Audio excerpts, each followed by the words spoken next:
Veg বিরিয়ানির জন্য এরকম একটা চাটু লাগবে। আমি আধা ঘন্টার জন্য দমে রেখে দেবো। নমস্কার বন্ধুরা, চলে এসেছি কুকিং টাইম চ্যানেলে। তা দেখুন বন্ধুরা, আজকে আমি মায়াপুরের বিখ্যাত ভেজ বিরিয়ানি বানাবো।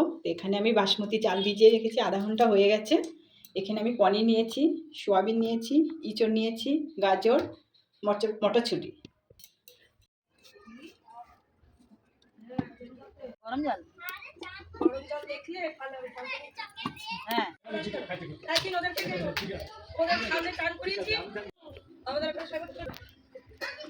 আর এরাও ঠান্ডা জলে। এই যে বন্ধুরা, ভাতটা হয়ে গেছে, এবার আমি ঢেলে নেব।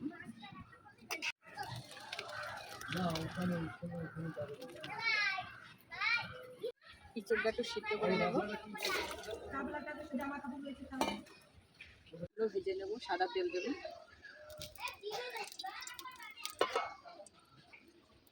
গাজর দেবো,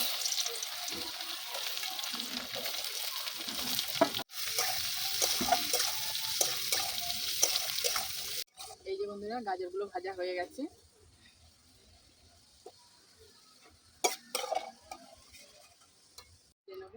এইভাবে সব সবজিগুলো ভেজে নেব।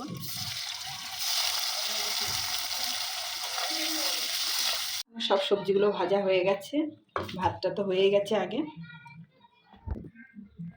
প্রথমে আমি ঘি দিয়ে দেব, একটু ঘি বেশি করেই দিয়ে দেবো। মিশ্রণটা দিয়ে দেব, কেশর দিয়ে দেব,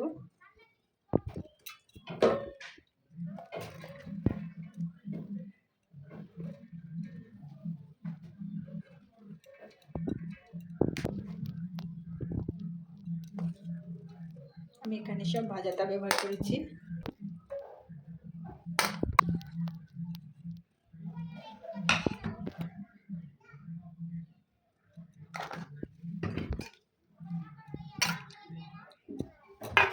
বিরিয়ানির মশলা দিয়ে দেবো, একটু কেওড়ার জল দিয়ে দেবো,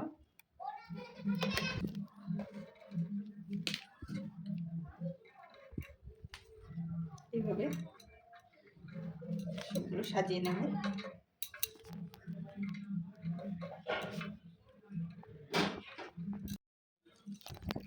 কাজু আর কিশমিশ দিয়ে দেবো, গোটে দুধের লেয়ারটা দিয়ে দেবো, একটু ঘি দিয়ে দেবো, কেশরগুলো দিয়ে দেবো। ভেজ বিরিয়ানির জন্য এরকম একটা চাটু লাগবে। আমি আধা ঘন্টার জন্য দমে রেখে দেবো। এই যে বন্ধুরা, আমি আধা ঘন্টার জন্য দমে রেখে দিয়েছিলাম। এই যে দেখুন, আধা ঘন্টা হয়ে গেছে। এই যে মায়াপুরের ভেজ বিরিয়ানি, কত সুন্দর দেখতে হয়েছে দেখুন।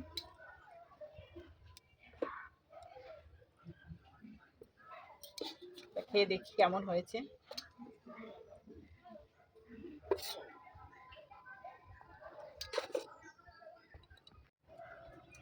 এই যে বন্ধুরা, আমি বাড়িতে আলুর দম বানিয়েছিলাম, কাশ্মীর আলুর দম।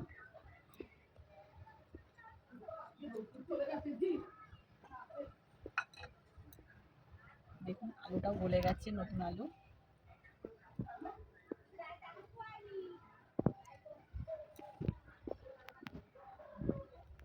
সত্যি বন্ধুরা, দারুণ হয়েছে মায়াপুরের ভেজ বিরিয়ানি। দেখুন ইঁচড়টা কত সুন্দর গলে গেছে।